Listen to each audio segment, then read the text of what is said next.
Hello everyone, সবাই কেমন আছো? আশা করছি সবাই খুব ভালো আছো। যে যেখানে আছো আমিও খুব ভালো আছি। আমি তোমাদের রিয়া চলে এসেছি নতুন একটা ভিডিওর সাথে।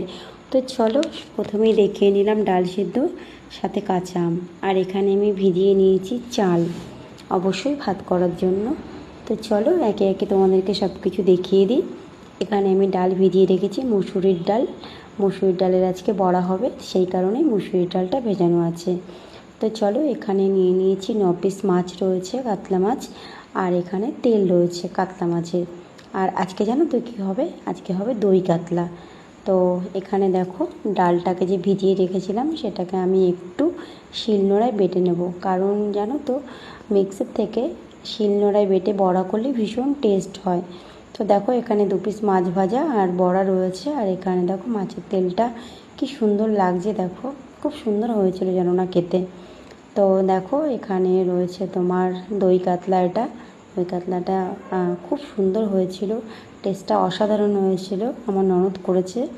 তো আর এখানে দেখো টক ডাল, আমার ননদই সবটা খুলে খুলে দেখাচ্ছে আমি কী কী রান্না করেছি। আর এখানে হচ্ছে সাদা ভাত, সিম্পল একদম আজকের খাওয়া দাওয়া। জানো তো সাথে আমাদের দইও ছিল, চাটনি ছিল, কিচ্ছু দেখাতে পারিনি।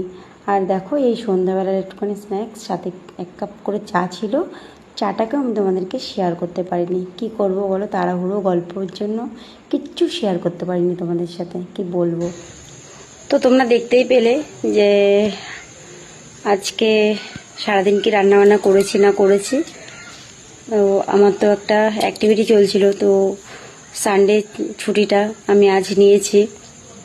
যাই হোক, আমার বাড়িতে 2জন গেস্টও এসছে যারা ক্যামেরা ফ্রেন্ডলি নয়, তো সেই কারণেই আমি তাদেরকে ক্যামেরা বন্দি করতে পারছি না। জাস্ট খাবার দাবারগুলো দেখিয়েছি, আর এখন তো পকোড়া এনেছি, ওটা খাওয়া হবে, এই আর কি।